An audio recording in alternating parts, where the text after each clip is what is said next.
जिन्ना ने 1929 में 14 निकात दिए थे। उसके बाद 1933 में चौधरी रहमत अली ने इसका नाम रखा। 14 साल गुजरने के बाद 14 अगस्त को पाकिस्तान में, अब देखिए कि ये 14 का सिलसिला इसके साथ किस तरह जुड़ा हुआ है। फकत 14 का सिलसिला नहीं जुड़ा हुआ, इसके साथ एक बड़ा जबरदस्त किस्म का मामला है। कुरान ने कहा वह अलैहा तिसात आशर, हमने दोज़ख के ऊपर 19 फरिश्ते मुकर्रर कर रखे। वमा जअलना सहाबन नार इल्ला मलाइका, हमने दोज़ख के मुहाफिज फरिश्ते ही बनाए। वमा जअलना इद्दतहुम इल्ला फितनतन लिल्लज़ीना कफर, और ये जो तादाद हम बता रहे हैं 19 की, हमने इसे काफिरों के लिए फितना बना दिया है। ये 19 का डिजिट काफिरों के लिए फितना है, काफिरों के लिए आजमाइश है, कंफ्यूजन का बायस है, पजलनेस का बायस है, वो परेशान है, उनके लिए फितना है 19 का डिजिट। अब ये 19 का डिजिट कहाँ आता है? जरा कायद आजम मोहम्मद अली जिन्ना का लफ्ज लिखें। कायद की काफ से लेकर जिन्ना की हे तक 19 हरफ बनते हैं। 19 हरफ, तो जैसे 19 हरफ, 19 का हिंसा काफिरों के लिए एक मुसीबत है, एक आजमाइश है, एक फितना है, ऐसे ही कायद आजम मोहम्मद अली जिन्ना का नाम काफिरों के लिए एक फितना है, काफिरों के लिए एक आजमाइश है, काफिरों के लिए कंफ्यूजन का बायस है। हजारों गांधी हो, एक कायद आजम उनके मुकाबले में खड़ा हो, 19 का हिंसा बनकर खड़ा है, और वो 19 का हिंसा उनके लिए आजमाइश बन जाता है। मुझे बताइए, ये जो पाकिस्तान है इसमें हर्फ 7 हैं, पे, अलिफ, काफ, सीन, ते, अलिफ और नून, मगर जब हम इसको बशक्ल बसीत लिखते हैं, प्रोनाउंसिएशन मेथोडोलॉजी में लिखते हैं, तो फिर पा, ये 2 हर्फ बनेंगे लिखने के अंदाज में, और काफ अलिफ फा की तरह 3 हर्फ और बनेंगे। इस तरह अगर हम इनको मिलाते जाए तो पाकिस्तान के बशक्ल बसीत फिर 19 हर्फ बनते हैं। तो गोया ये पाकिस्तान पूरा मुल्क और इसका कायद आज़म मोहम्मद अली जिन्ना काफिरों के लिए एक फितना है, एक कभी न हज़्म होने वाली हड्डी है जो उनके हलक में फंस के रह गई। मुझे बताइए, डेविड बिन गुरियान ने 1967 में क्या कहा था?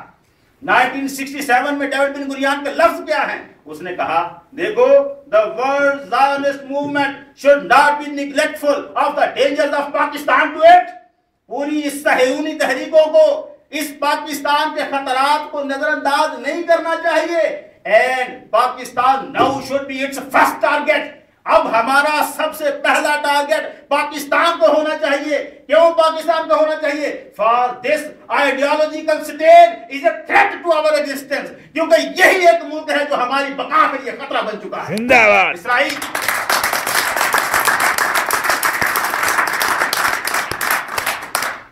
इसराइल जो कहता है, अपनी असेंबली हॉल के बाहर लिखता है, या हुदूदे का या इसराइल मिन फरात इलन नील, ऐ इसराइल तेरी हदें फरात से लेके नील तक हैं।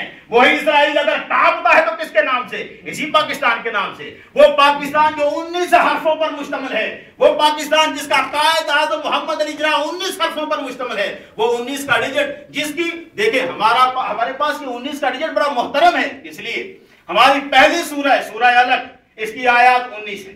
पहली सूरह अलग आयत 19, और इसको अगर बैक साइड से देखें तो कुरान में इसकी तरतीब 19वें नंबर पर बनती है।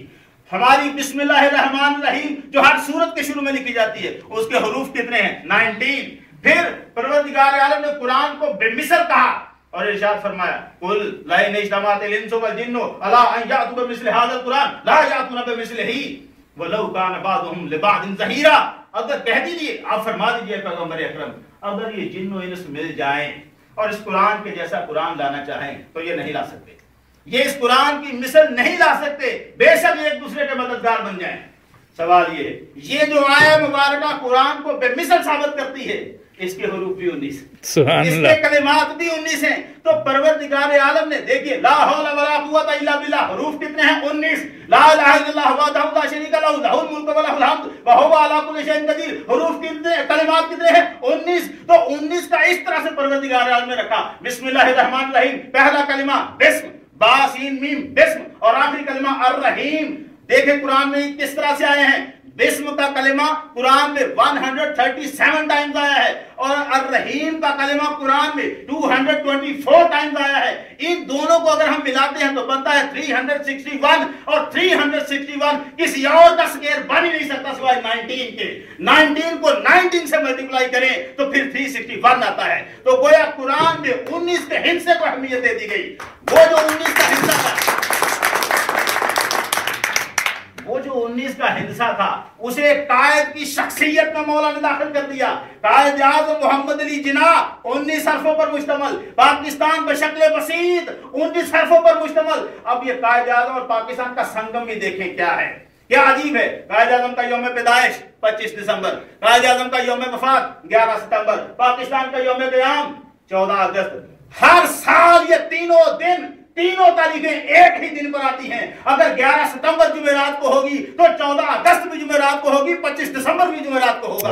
हर साल तारीख उठा के देख लीजिए, कोई एक साल ऐसा नहीं गुजरा दिन आगे पीछे होते जाएं, मगर परवरदिगार आलम ने ऐसा संगम बना दिया, कायद आज़म और पाकिस्तान को ऐसे जोड़ के रख दिया कि इनकी तारीख विलादत व वफात कायद आज़म की पाकिस्तान की तारीख क़याम से जुड़ गई और हमेशा हर साल वही तारीखें एक ही दिन पर आएंगी, एक ही दिन पर आएंगी। पाकिस्तान कोई छोटा सा मुल्क नहीं था, वो मदीना तैयबा जिसके मतलब हुजूर सैयद आलम सल्लल्लाहु अलैहि वसल्लम ने इरशाद फरमाया, इसाबतान मिन उम्मती अहरजहुमुल्लाहु मिनन नार।